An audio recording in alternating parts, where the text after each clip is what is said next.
Што има ново? Во Што има ново, добре дојде за Уранија Пировска, извршна директорка на Хелсиншкиот комитет за човекови права. Уранија повеќе случувања во изминатиот период ја подигаат загриженоста на јавноста за кршење на човековите права на граѓаните, особено во поглед на родово базирано насилство, родова еднаквост, слобода на изразување, па и дискриминација по повеќе основи. Последен алармантен случај беше нападот врз градоначалничката на Скопје Данела Арсовска. Истиот ден реагиравте дека полициските службеници не си ја завршиле својата работа како што треба, односно не ја заштитиле соодветно градоначалничката. Од друга страна, власта, министерот Тошковски, но и други функционери излегоа со друга верзија за инцидентот, упатувајќи на можна вина на градоначалничката. Целата ситуација потоа се сведува на препукување во јавноста кој е виновен, а кој не е. Како вие го толкувате овој случај? Па јас нема да ги толкувам дневно политичките препукувања помеѓу власта и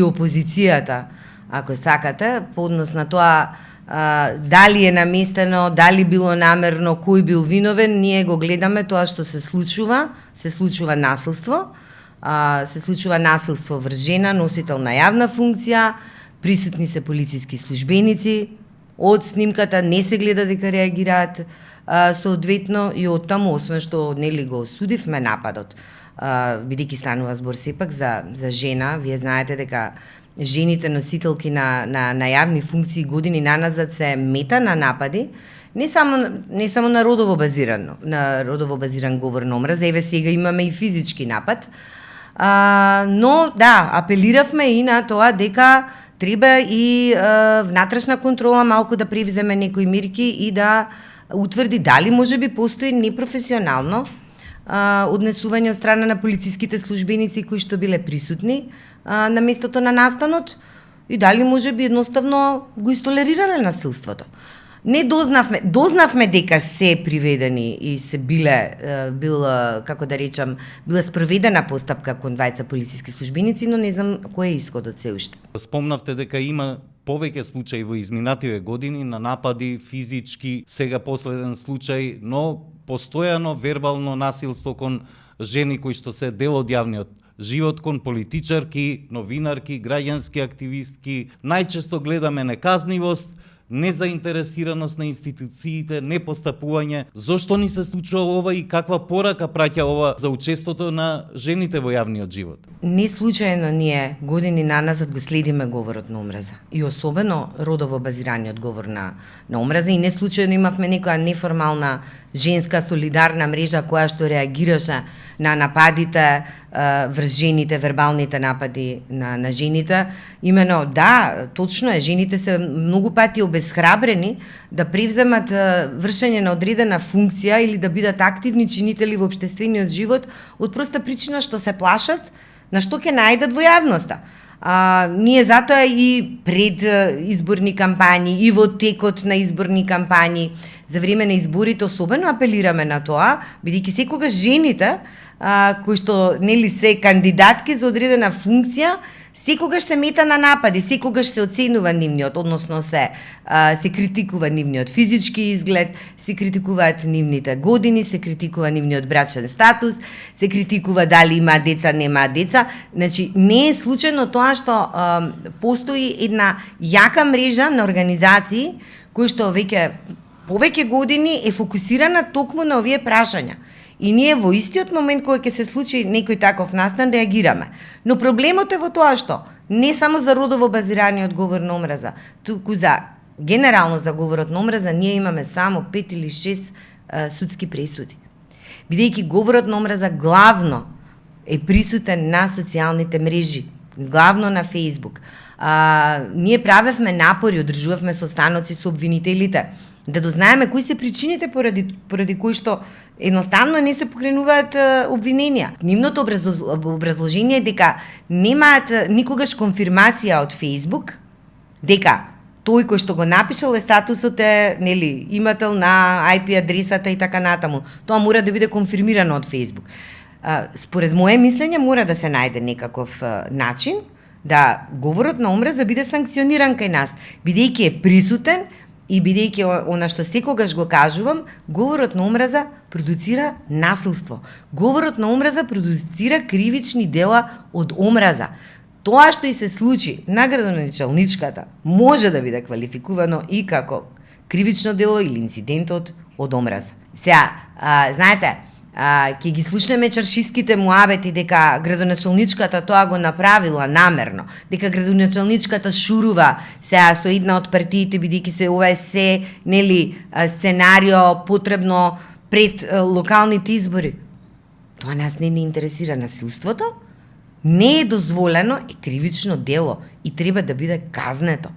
Јас длабоко се сомневам дека доколку стануваше збор за маж на настанот, нели, градоначалник, дека ќе се соочеше со насилство како што се соочи градоначалничката Данела Арсовска. На највисоката функција во државата е жена. Председателката Гордана Силјановска-Давкова на почетокот на својот мандат беше препознаена или поради нејзиниот ангажман како шампион во промовирање на женските права и на родовата еднаквост, но таа не реагираше за овој случај. Не реагираше ни за тргањето на родовата еднаквост од неколку закони, не реагираше ни за случај претходни кога се напаѓаа политичарки, новинарки, граѓански активистки и така натаму. Очекувате ли поактивна улога од првата жена во државата? Јас верувам дека многу активисти и активистки можеби на почетокот ценеа дека е многу важно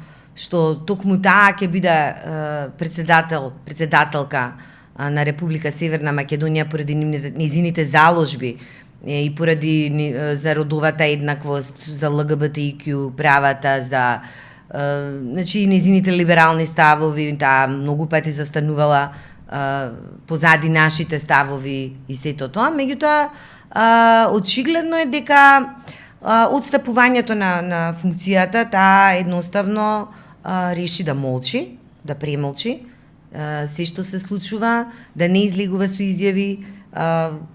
Видете, таа е сепак врши една многу важна функција и самиот факт дека ние имаме првпат жена председател на државата е нешто што требаше на оваа наша држава да ја донесе некакви други обележја. Може би требаше, нели, да таа даде некаков печат врз целата борба за родова еднаквост и за родова застапеност.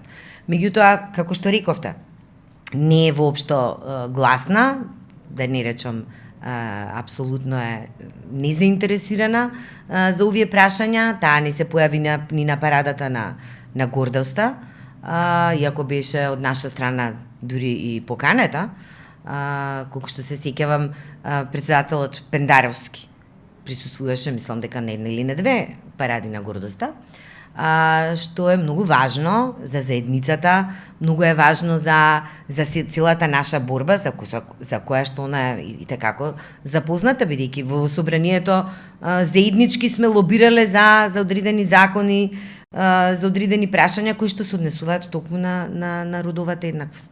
Уште една актуелна тема која што се дискутира во јавноста деновиве се предложените измени на Законот за полиција. Платформата за родова еднаквост се спротистави остро на измените со кои се брише член 96, што го утврдува принципот на еднаквост и правична застапеност при вработување во полицијата. Како може полицијата да ги заштити ранливите, жените, маргинализираните, доколку овој принцип за правична соодветна застапеност на сите заедници во земјата, не само етничките, туку и сите други, родовите, сексуалните и така натаму, ако овој принцип не се предвиди во законот? Видете, траекторијата е таа. Се почна од бришењето на основите за дискриминација од Законот за основно и средно образование и очигледно власта заборава дека Република Северна Македонија ја ратификуваше Истанбулската конвенција. Со тоа нашата држава се обврза дека ќе ги донесе сите потребни закони кои што ќе бидат во согласност со одредбите од Истанбулската конвенција и токму бришењето на овој став од Законот за полиција е токму одстапување од одредбите на Истанбулската конвенција. Не можеме да зборуваме за еднаквост и за родова застапеност, доколку жените не се присутни во безбедносните структури. Апсолутно, ние се едноставно одиме сега во спротивна насока. Ние успеавме да постигнеме нешто, значи со години наназад се трудевме, односно се боревме да се измени законот за спречување и заштита од дискриминација. Ајде се донесе тој закон. Успеавме да во првиот состав на комисијата после донесувањето на тој закон да имаме 3-4 независни членови на комисијата. Сега е сосема друга слика, значи одиме назад. Сега сите членови на комисијата за спречување и заштита од дискриминација се лица избрани по партиска припадност.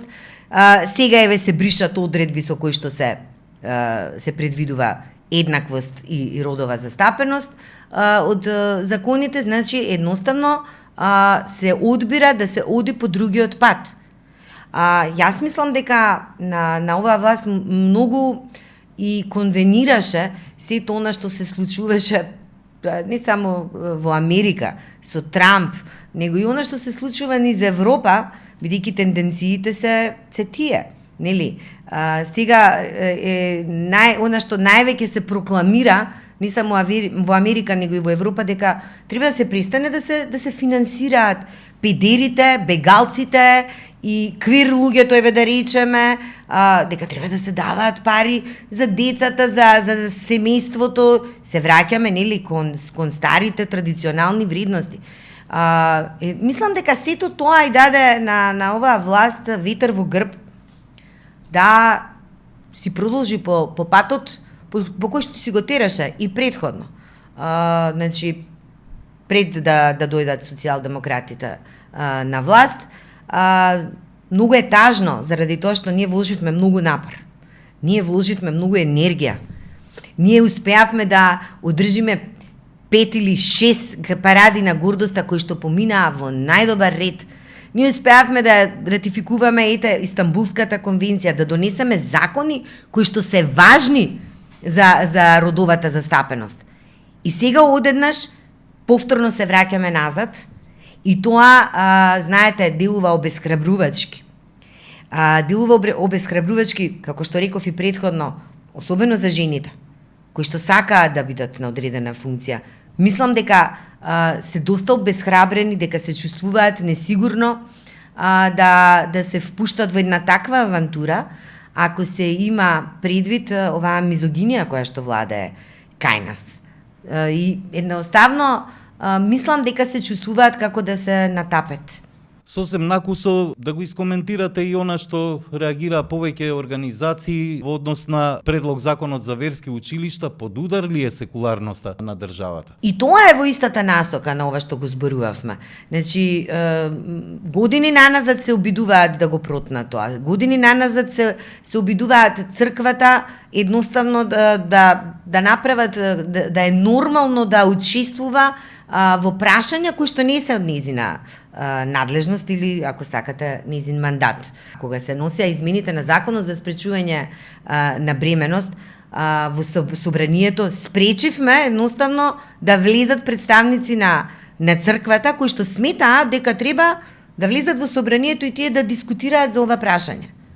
Јас не велам дека они не можат да го дискутираат тоа прашање, апсолутно можат.